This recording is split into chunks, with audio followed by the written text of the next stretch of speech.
Cube Radio. Normand Lester raconte Où vont les États-Unis de Donald Trump? Je tente dans cette série de répondre à cette question en reliant les événements actuels au passé du pays et aussi je tente de voir où cela nous mène. La chute de l'Empire américain est-elle commencée?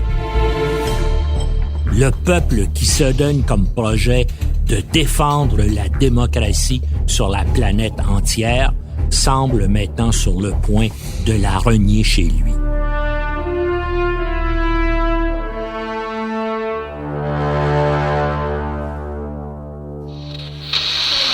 Melania Trump on Monday introducing her Be Best initiative, which addresses the major issues facing children in this country today.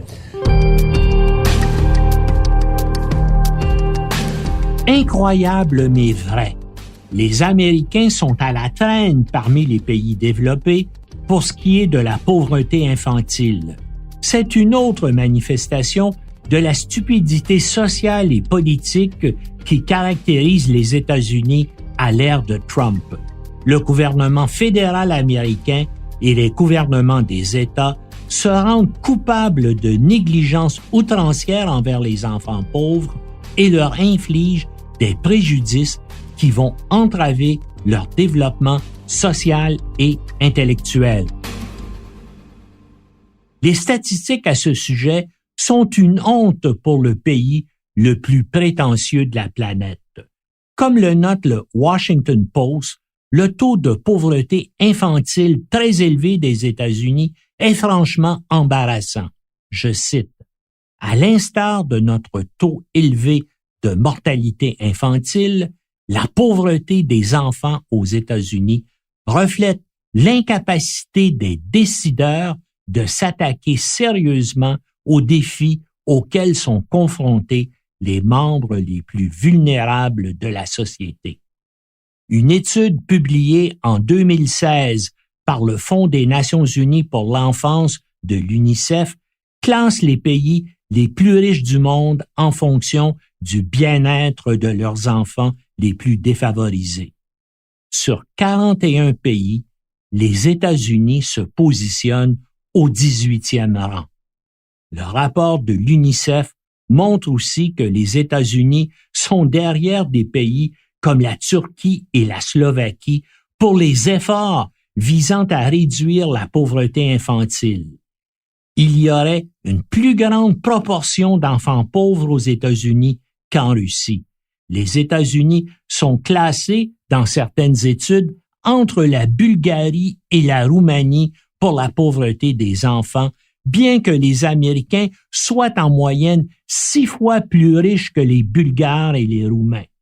Une grande partie des lacunes du pays est directement attribuable aux politiques publiques dans les États contrôlés par le Parti républicain qui ont permis à Donald Trump d'accéder à la présidence. Le rapport annuel de 2017 du Children's Defense Fund dénonce le sort réservé aux jeunes du pays. Je cite, « La pauvreté immorale et inévitable, l'itinérance, la faim, les problèmes de santé, l'éducation médiocre et la violence qui affligent les enfants américains hypothèquent autant leur avenir que celui du pays. » Le rapport dit que c'est une honte nationale que les enfants soient les Américains les plus pauvres. Les États-Unis comptent plus de 73 millions d'enfants, 23% de la population, et près d'un enfant sur 5 est pauvre, soit plus de 13 millions d'entre eux. Près de 70% des enfants pauvres ne sont pas blancs et près de 40% des enfants américains passent au moins 1 an dans la pauvreté avant d'atteindre l'âge de 18 ans. Un enfant sur 5 d'âge préscolaire vit dans des conditions de pauvreté aggravées par le fait que cet âge est un moment de développement cérébral rapide. Le sort des tout-petits non-blancs est particulièrement troublant. Les enfants noirs et hispaniques souffrent de façon disproportionnée de la pauvreté. 1 sur 3 et 1 sur 4 respectivement, contre 1 sur 8 pour les enfants blancs. Les États-Unis se situent près du bas du tableau du monde développé pour le pourcentage des enfants de 4 ans qui fréquentent les centres de la petite enfance.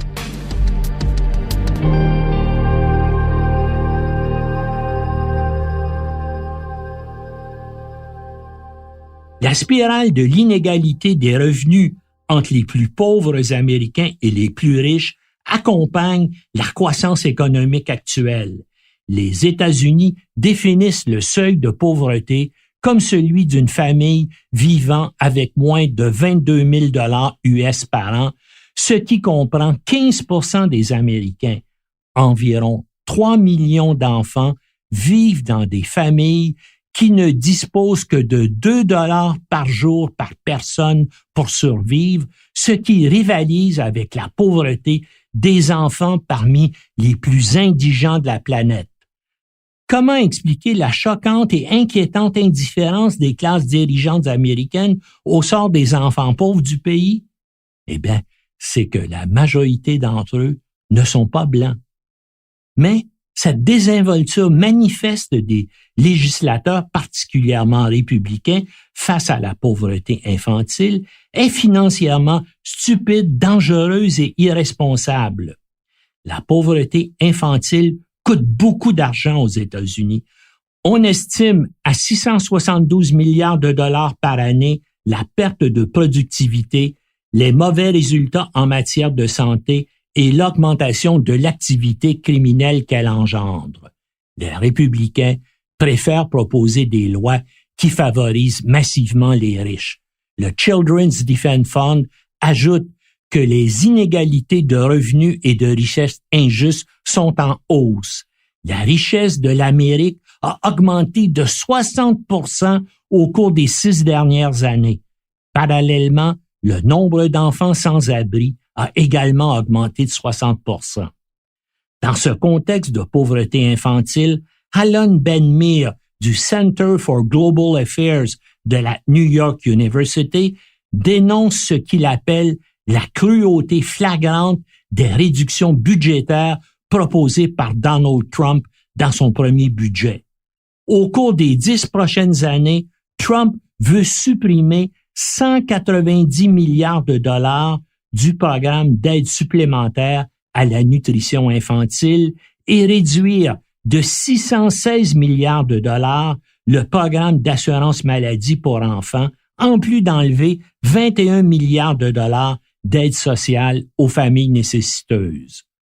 Après la libre circulation des armes à feu, la deuxième obsession du Parti républicain et de l'Amérique blanche est l'abaissement de la fiscalité. Les conséquences les plus dramatiques et les plus dommageables de cette monomanie pour l'avenir du pays se manifestent dans le domaine de la santé et de l'éducation. Les enfants pauvres en sont les premiers touchés. Il ne faut pas se surprendre que l'indifférence des classes dirigeantes américaines pour le bien-être des enfants s'étende au monde entier. Signe d'une arrogance méprisante pour la communauté internationale, les États-Unis sont le seul pays qui refuse de ratifier la Convention des Nations unies relative aux droits de l'enfant. L'opposition américaine provient du Parti républicain et de ses alliés extrémistes évangéliques que l'on appelle respectueusement conservateurs religieux dans les médias des États-Unis. Avec leur étroitesse d'esprit habituelle, les conservateurs américains s'opposent à la Convention parce qu'elle sape, selon eux, les droits parentaux et qu'elle affaiblit la souveraineté des États-Unis en soumettant le pays à une supervision internationale, ce qui, pour eux, est totalement inacceptable en tant qu'Américains. We're the best in the world, remember. Nobody's stronger than me. Nobody has better toys than I do. Nobody knows the game better than I do.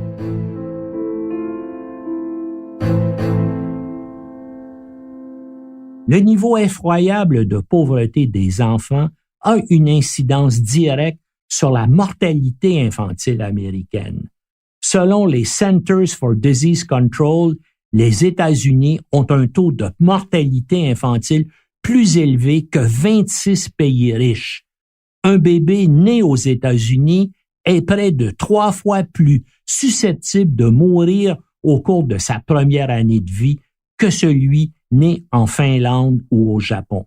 Il est aussi moins susceptible de voir son premier anniversaire que celui né à Cuba, en Hongrie ou en Slovaquie. Et ce, malgré des dépenses de santé considérablement plus élevées aux États-Unis que dans n'importe quel autre pays du monde.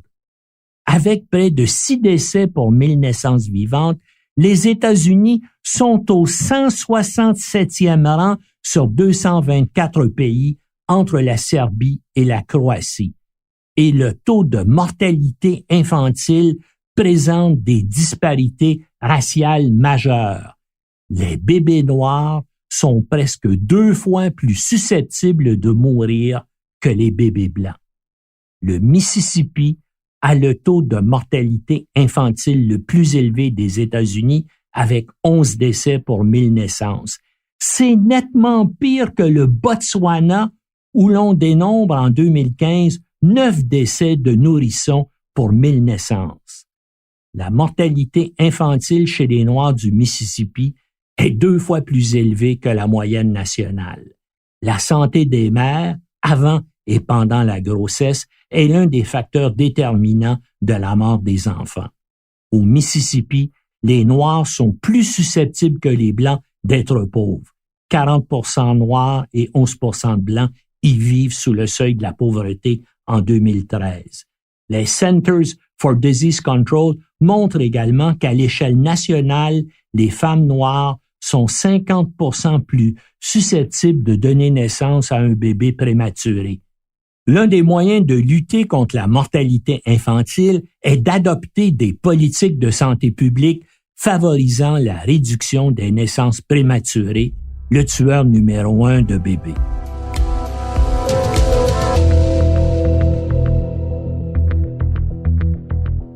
Les enfants américains sont aussi victimes de la libre circulation des armes à feu. Les États-Unis ont plus de décès d'enfants par arme à feu que tous les autres pays à revenus élevés. Ainsi, 91% des enfants de moins de 15 ans tués par des armes à feu dans les pays développés meurent aux États-Unis. La grande majorité des enfants victimes d'armes à feu sont des garçons qui représentent 82% des enfants tués par balle. La violence par arme à feu est la principale cause de décès chez les enfants et les adolescents noirs aux États-Unis. Un rapport publié en 2017 dans la revue médicale Pediatrics établit que les blessures liées aux armes à feu sont la 3e principale cause de décès chez les enfants de moins de 17 ans aux États-Unis. Chaque jour en 2015, 23 enfants en moyenne ont été atteints par des projectiles d'armes à feu aux États-Unis. Voici le genre de tragédie que cachent ces monstrueuses statistiques engendrées par la libre circulation des armes de poing. Le 17 mars 2017, une fillette de 13 ans est tuée d'une balle tirée par son frère de 9 ans.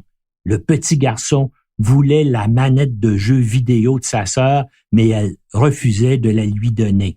La balle est entrée dans le cerveau de la fillette depuis l'arrière de sa tête. Elle est morte à l'hôpital de Memphis. Le shérif Cecil Cantrell se demande si le garçon comprend la gravité de son geste. « Je pense, dit le policier, que beaucoup de cela remonte à ces jeux, vous savez, où vous appuyez sur le bouton de réinitialisation et que tout le monde va bien.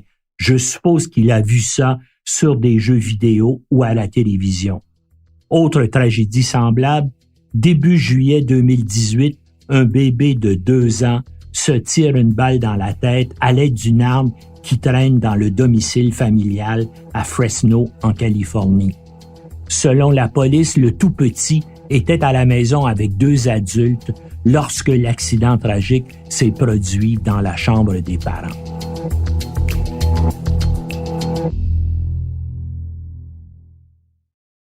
L'Organisation humanitaire canadienne Plan International Canada, ou PIC, s'est donné pour objectif de lutter contre le mariage des enfants dans les pays sous-développés.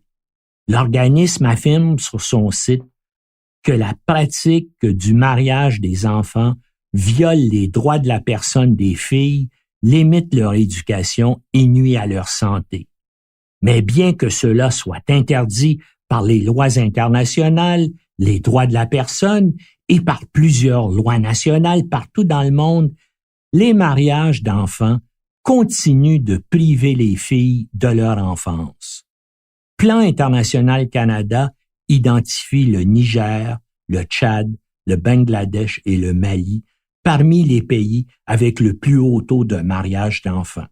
Un pays, cependant, ne figure pas dans les statistiques et les tableaux de l'organisme parce qu'il n'est pas considéré comme arriéré ou sous-développé, les États-Unis d'Amérique. Pourtant, les chiffres américains sur les mariages des enfants sont effrayants. Plus de 200 000 enfants se sont mariés aux États-Unis entre 2000 et 2015. La grande majorité de ces enfants, 87%, étaient des filles, contraintes le plus souvent par leurs parents à se marier avec des hommes adultes. L'âge légal pour se marier aux États-Unis est de 18 ans, mais chaque État possède des exemptions, telles le consentement parental ou la grossesse, qui permettent aux filles plus jeunes de se marier. Cela signifie qu'avec le consentement des autorités judiciaires ou parentales, des fillettes de 10, 11 et 12 ans ont été mariées aux États-Unis au cours des 2 dernières décennies.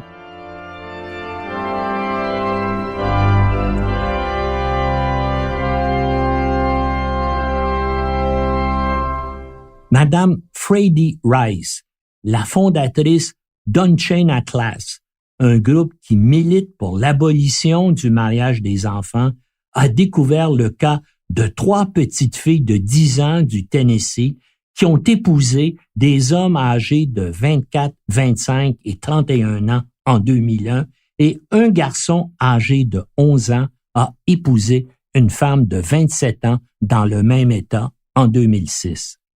Des enfants de 12 ans ont obtenu des licences de mariage en Alaska, en Louisiane et en Caroline du Sud, tandis que 11 autres États ont autorisé des enfants de 13 ans à se marier. Il s'agit de petites filles dans la majorité des cas. Et ce qui est à la fois stupide, incohérent et absurde, c'est que les lois et les pratiques intérieures aux États-Unis sont en totale contradiction avec la politique étrangère du pays qui fait de la réduction des mariages précoces et forcés un objectif clé. Des documents officiels du département d'État américain proclament que le mariage avant 18 ans est un abus des droits de la personne. Washington consacre des millions de dollars chaque année à la lutte contre le mariage des enfants à l'étranger par l'intermédiaire de l'Agence américaine pour le développement international, tout en l'acceptant sur son propre territoire.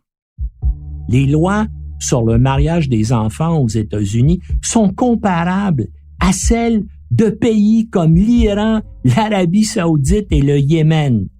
Human Rights Watch signale que l'Afghanistan a une loi plus évoluée sur le mariage des enfants que certains États américains. Les filles, pour se marier, doivent avoir un minimum de 15 ans en Afghanistan et obtenir l'autorisation de leur père ou d'un juge. Les lois de 23 États aux États-Unis ne précisent pas d'âge au-dessous duquel un enfant ne peut pas se marier. Les enfants dans ces États peuvent se marier à tout âge si certaines conditions sont remplies. La plupart des États fixent l'âge de consentement sexuel entre 16 et 18 ans et une personne peut être accusée de viol pour avoir eu des relations sexuelles avec une mineure. Pourtant, de nombreux enfants ont obtenu des licences de mariage approuvées par des juges avant de pouvoir légalement consentir à des relations sexuelles. La plupart des États fournissent des données qui incluent une catégorie appelée 14 ans et moins, sans préciser d'âge minimum limite des mariages des enfants américains. Les législateurs d'États américains s'opposent généralement à l'adoption de lois pour interdire le mariage des enfants parce qu'ils disent que cela viole les libertés religieuses. Le Texas est l'État qui a la plus forte incidence de mariage infantile, suivi par la Floride avec les règlements de mariage des enfants parmi les plus laxistes. Une analyse des statistiques de l'État de Floride indique que 1828 licences de mariage impliquant des mineurs ont été délivrées entre 2012 et 2016. Une fillette de 13 ans, 7 de 14 ans et 29 de 15 ans ont ainsi pu se marier en Floride. La législature de la Floride a adopté, le 11 mars 2018, un projet de loi interdisant le mariage avant 17 ans. La forte proportion des conservateurs religieuses a empêché que ce soit 18 ans.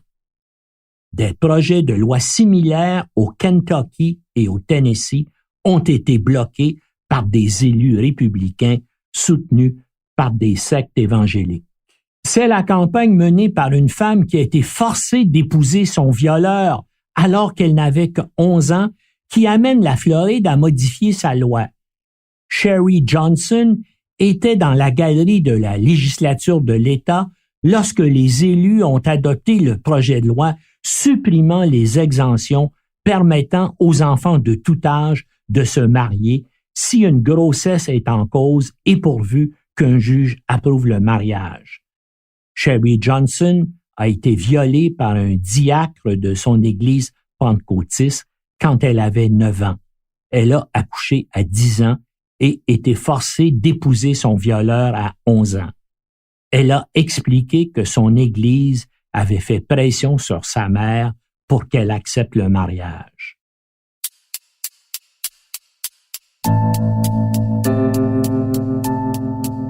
En mai 2017, le gouverneur républicain du New Jersey, Chris Christie, un proche de Donald Trump, a refusé de signer une loi qui aurait fait de son État le premier à interdire le mariage des enfants sans exception.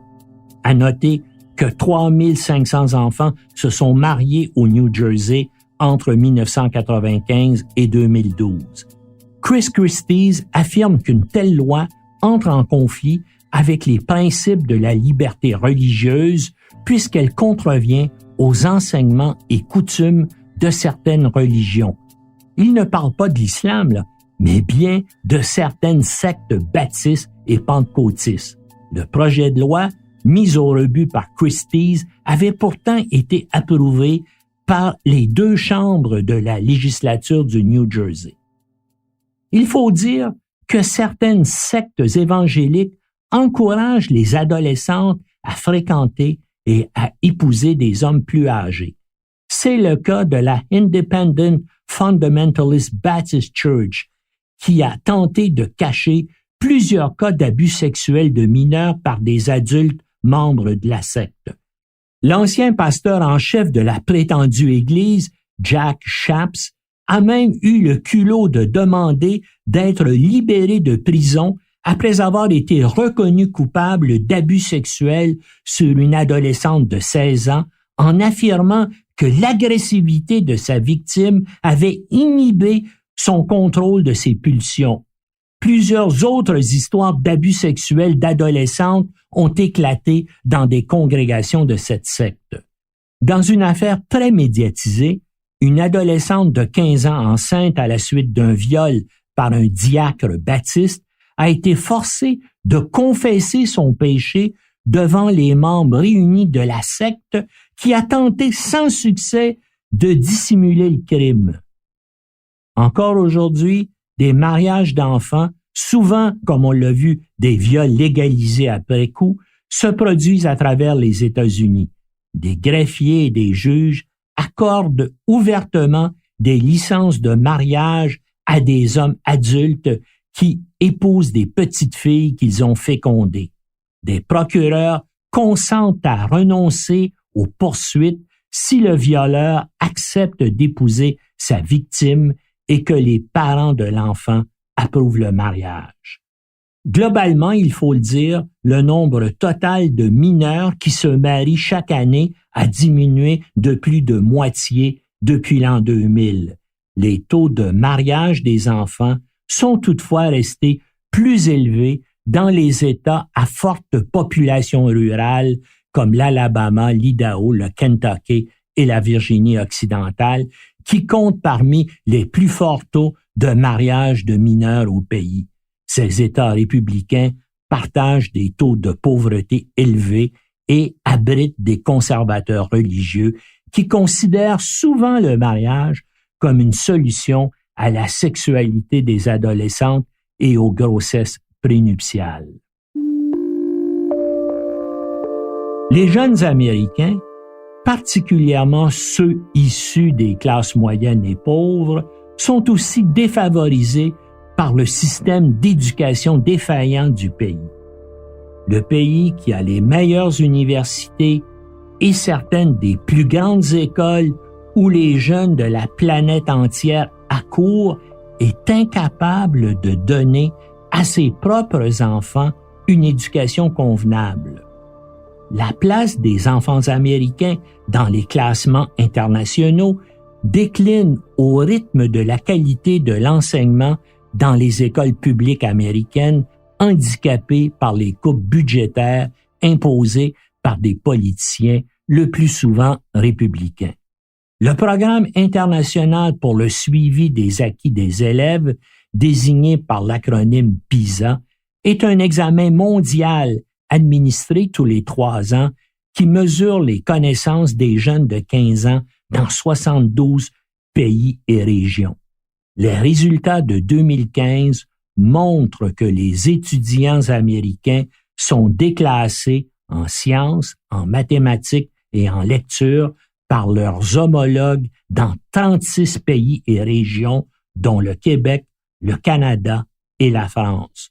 Leur performance chute pour la 2e fois de suite, poussant les États-Unis vers la moitié inférieure des 72 pays et régions du monde qui participent à ce test international.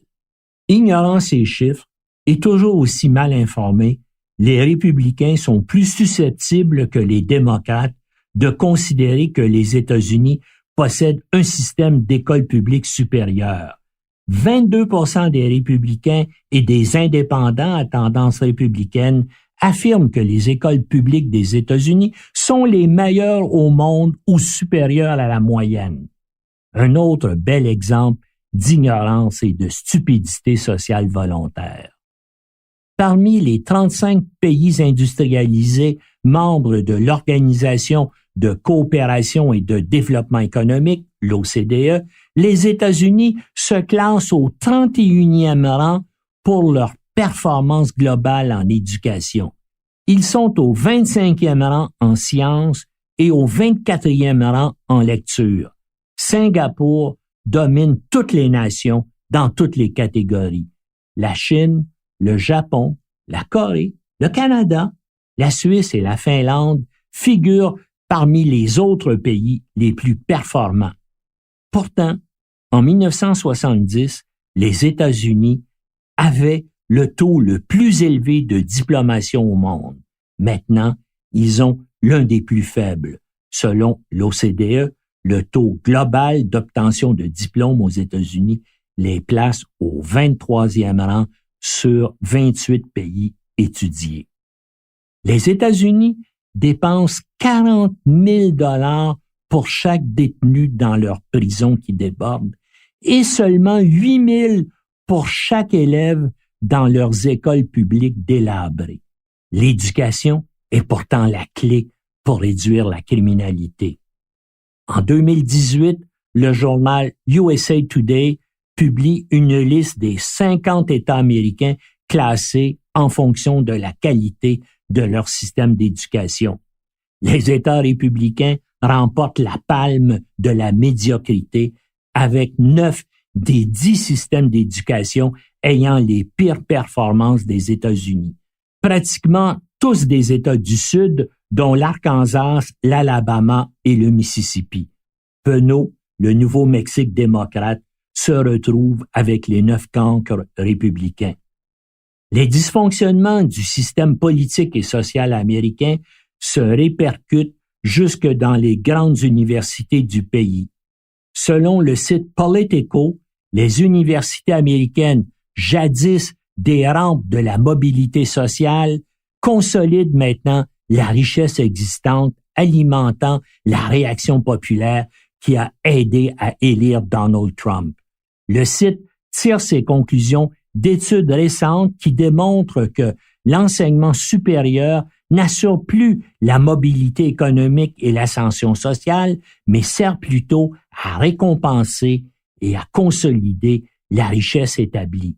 Ainsi, Equality of Opportunity Project dévoile que de nombreuses universités de premier plan, y compris Princeton et Yale, admettent plus d'étudiants provenant des 1% des familles avec les revenus plus élevés que des 60% des familles les plus pauvres.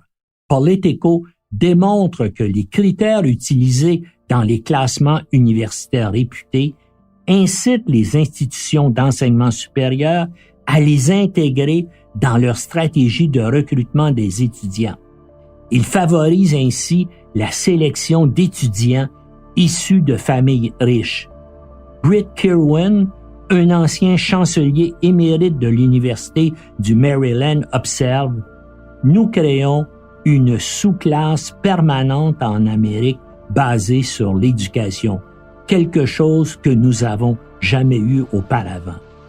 L'éducation de qualité aux États-Unis est de plus en plus réservée aux riches. »